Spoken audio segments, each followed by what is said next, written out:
Welcome to the August edition of The Link. With winter nearly over and some warmer days having been and in the coming forecast, it's fair to say we're approaching spring and a long hot dry summer, if what's happening in the Northern Hemisphere is anything to go by. We've recorded around 75 mil on the links for the winter so far, a far cry from last year where we had recorded around 180 mil for the same period. This hasn't been a bad thing though, as it's allowed the team to get many spraying tasks ticked off. One of the important spraying tasks that we undertake around this time each year at Lonsdale Links is the eradication of Poa annua. So we're currently out here on the 11th fairway, one of the worst fairways for Poa on the course, and we've just recently applied our first herbicide application, and we're 2 weeks on and we're starting to get a really good result. So you can see in front of me the plants are turning an orangey yellow colour, which is a really promising sign. So we'll monitor this over the next week or so to see if we need to reapply the herbicide so we get a thorough kill.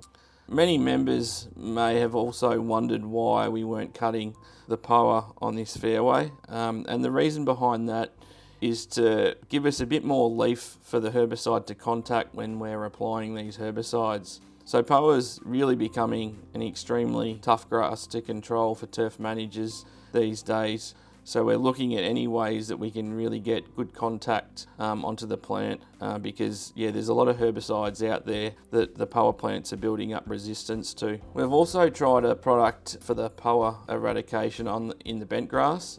This has been trialled on the chipping green next to the driving range tee. The reason we're doing this green first is obviously because it's on the golf course, but we're just making sure that the herbicide doesn't affect the bent grass too much. We'll probably see a little bit of thinning of the bent grass, but that's quite common when using these sort of herbicides on bent. Vegetation work that we've undertaken over the last month has seen the back of the 13th green cleaned up. Tea tree was uplifted, coastal creepers cleaned out and dead wood removed. So members overshooting the 13th now will be able to find their ball and have a nice little or tricky little chip shot back up to the green.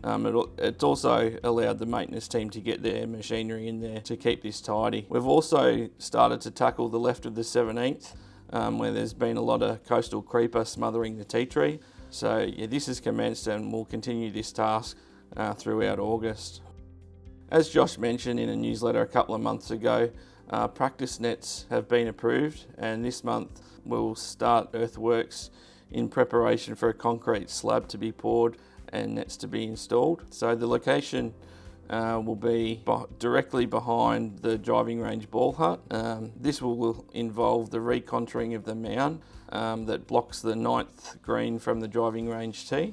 So what we'll do here, we'll reshape the mound, add a few low-lying plants, vegetation, and a couple of trees to screen the nets out.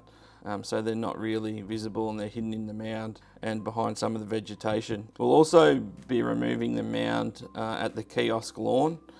So this will just allow for more seating during the busy summer months.